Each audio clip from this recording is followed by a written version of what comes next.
जब इंसान अपनी हदों से आगे निकल जाता है तब उसके अंदर से एक ऐसी शक्ति जागती है जो या तो उसे अमर बना देती है या फिर एक डरावना राक्षस। और आज रूडो के सामने खड़ा था एक ऐसा दुश्मन जो अपना होश खो चुका था और अपनी खुद की प्यास में एक जानवर बन चुका था। दोस्तों, स्वागत है आपका एक और धमाकेदार एपिसोड के अंदर। और अगर आपने पीछे के एपिसोड्स नहीं देखे तो डिस्क्रिप्शन में लिंक मिल जाएगा। तो चलिए शुरू करते हैं। जैबर की आंखों में पागलपन था, उसका शरीर लगातार बदल रहा था, एक अजीब सी एनर्जी उसके आसपास फैल रही थी। हर एक सांस, हर एक चीख एक ऐसा शोर मचा रही थी जैसे कोई बंधन तोड़कर निकल रहा हो। रूडो की आंखें फटी की फटी रह जाती है। ये क्या हो रहा है? उसके दिल की धड़कन तेज हो जाती है। लकी चार्म जो हमेशा उसे बचा रहा था इस बार रिएक्ट ही नहीं कर रहा था और जैबर बिना किसी रुकावट के सीधा रूडो की तरफ तेजी से अटैक कर रहा है। उसके क्लॉज हवा को चीरते हुए निकलते हैं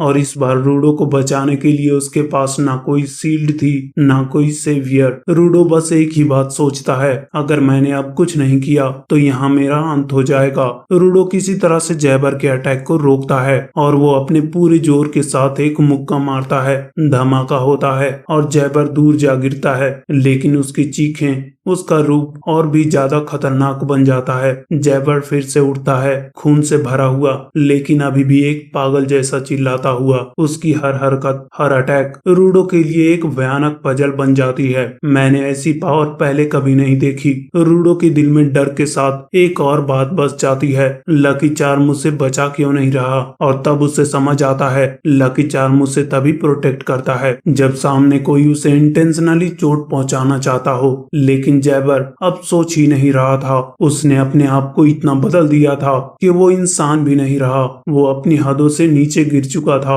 रूडो अपने अंदर सोचता है, क्या ये एक मैसोचिस्ट है? लेकिन मैसोचिस्ट का मतलब उसके लिए एक कलंक था, एक शब्द जिसमें उसकी पुरानी यादें छिपी थी। फ्लैशबैक चलता है जहाँ कुछ लड़के रूडो को बुली करते हुए मैसोचिस्ट बुलाते हैं। इसलिए घर जाकर छोटा रूडो रेगुटो से पूछता है, ये मैसोचिस्ट का मतलब क्या है? लेकिन रेगुटो कभी जवाब नहीं देता और उसी शब्द को लेकर सब उसका मजाक उड़ाते रहे। प्रेजेंट में वापस आते ही जैबर फिर से रूडो पर टूट पड़ता है। अटैक्स इतने भारी होते जा रहे थे कि आसपास की दीवारें और जमीन बिखरने लगती है। रूडो मुश्किल से बच रहा था और फिर एक पल आता है जब जैबर के क्लॉज सीधा उसके सीने को फाड़ने वाले थे। तभी एक छड़ी उनके बीच जा गिरती है जो जैबर को थोड़ी देर के लिए बेहोश कर देती है। रूडो की आंखें खुल जाती है, उस छड़ी को वो पहचानता है और पीछे से एक आवाज गूंजती है, इस बार बच गया मुश्किल से, लेकिन अब तुम्हारी जिम्मेदारी खत्म, अब मेरी बारी है।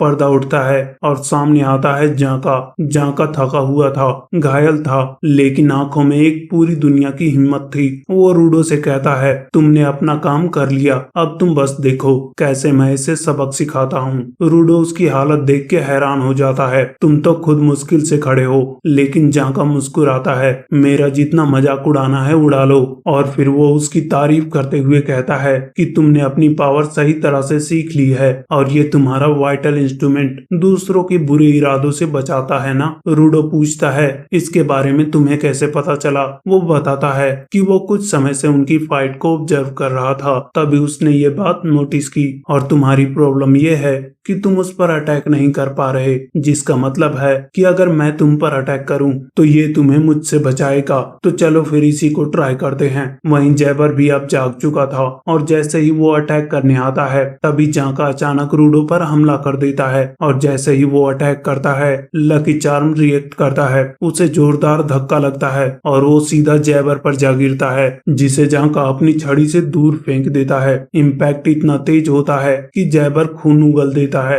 रूडो चीखता है, तुमने मुझ पर असली में अटैक किया था। जाका हंस पड़ता है, हाँ मैंने टेस्ट किया और तुमने देख लिया, तुम्हारा लकी चार्म डिफेंड भी करता है और अटैक भी। ये बात रूडो के अंदर एक नई उम्मीद जगाती है और अब दोनों एक टीम की तरह लड़ने के लिए तैयार थे। जाका बार बार रूडो पर अटैक करता है और हर बार लकी चार्म उसे जैबर की तरफ फेंक देता है। हर बार जैबर को और ज्यादा चोट लगती है। धीरे धीरे उसका मॉन्स्टर फॉर्म हिलने लगता लगता है और फिर एक फाइनल क्रैश के बाद जैबर अपने नॉर्मल फॉर्म में लौट आता है। उसकी सांसें भरी हुई थी। वो जांका को घूरता है, तू वही है ना जिसे मैंने थोड़ी देर पहले हरा दिया था? तेरे अंदर अब भी एटीट्यूड भरा हुआ है। लेकिन जांका सीधा उसके मुंह पर एक अटैक करता है। एक ही वार में जैबर धराशायी हो जाता है। जमीन कांप जाती है और जांका जमीन पर गिर जाता है। कहता है, मुझसे चलना मुश्किल हो रहा है। और उसी वक्त रूडो का लकी चार्म भी धीरे धीरे खत्म होने लगता है। वो उसे छोड़कर जा रहा था। रूडो की आंखें भर जाती है। नहीं,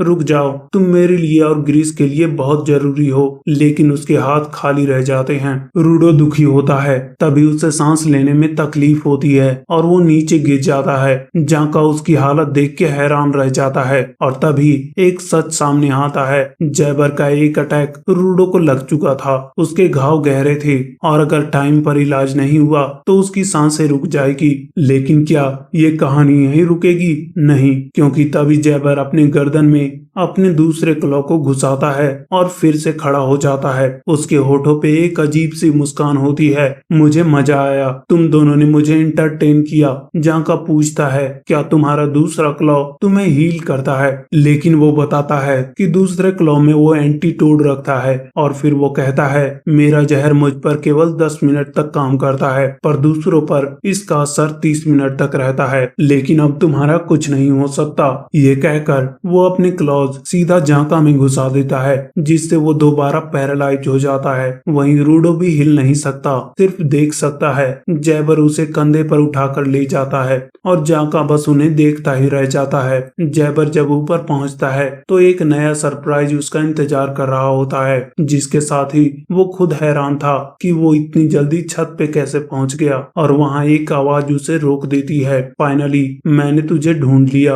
वो थी रियो। और तभी एंजन बिना एक सेकंड भी वेस्ट किए सीधा एक तेज अटैक करके जैबर को दूर गिरा देता है। और फिर हम देखते हैं रियो के साथ एंजन और बाकी के क्लीनर्स भी आ चुके थे। वो सब गड्ढे को देखकर हैरान होते हैं। ये तो एक्सपेक्टेड से ज्यादा बड़ा है। एंजन मुस्कुराता है, लगता है किस्मत हम पर मेहरबान है, ये बंदा अपने आप हमारे सामने आ गया। तभी एक सपोर्टर लड़की कहती है, नीचे और भी लोग होंगे, हमें उनकी मदद करनी होगी। तो एंजन उसे कुछ लोगों के साथ भेजता है ताकि वो अंदर फंसे हुए लोगों को बचा सके। सब तैयार होते हैं, लेकिन जैबर इतनी मार खाने के बाद भी फिर से उठ जाता है। तुम लोग खतरनाक हो, लेकिन अब मैं अपना वाइटल इंस्ट्रूमेंट भी यूज नहीं कर पा रहा, शायद यही मेरा अंत है। लेकिन उसके चेहरे पर अब भी वही डरावनी स्माइल होती है और वो कहता है, मेरी हालत जितनी खराब है कि अगर ये मेरे बस में होता तो मैं खुद भाग जाता, लेकिन मुझे ऑर्डर मिला है कि मैं रूडो के बिना लौट नहीं सकता। लेकिन जैसे ही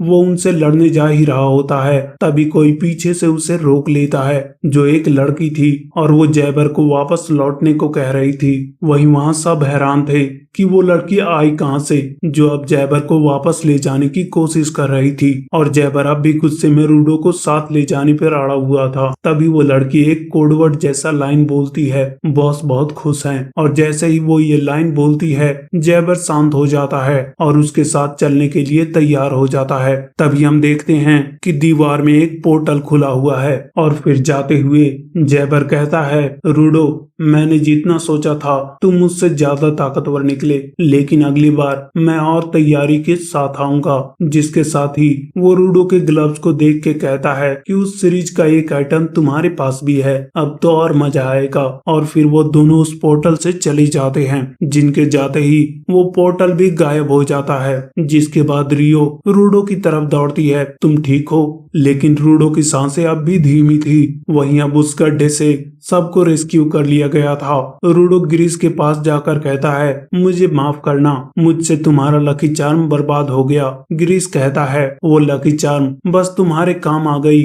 वही मेरे लिए काफी है। जिसके साथ ही ये एपिसोड यहीं खत्म हो जाता है। तो दोस्तों, आपने देखा जैबर के पागलपन का असली रूप। लेकिन अब सवाल ये है, क्या क्लीनर्स मिलकर जैबर को रोक पाएंगे? और ये सब पता चलेगा अगले एपिसोड में। अगर आपको ये एपिसोड पसंद आया हो तो लाइक जरूर करना, चैनल को सब्सक्राइब करना मत भूलना और बेल आइकन दबाना, ताकि आपको नेक्स्ट धमाका सबसे पहले मिले। और मिलते हैं अगली बार, तब तक के लिए आरिगातो गोजाइमास।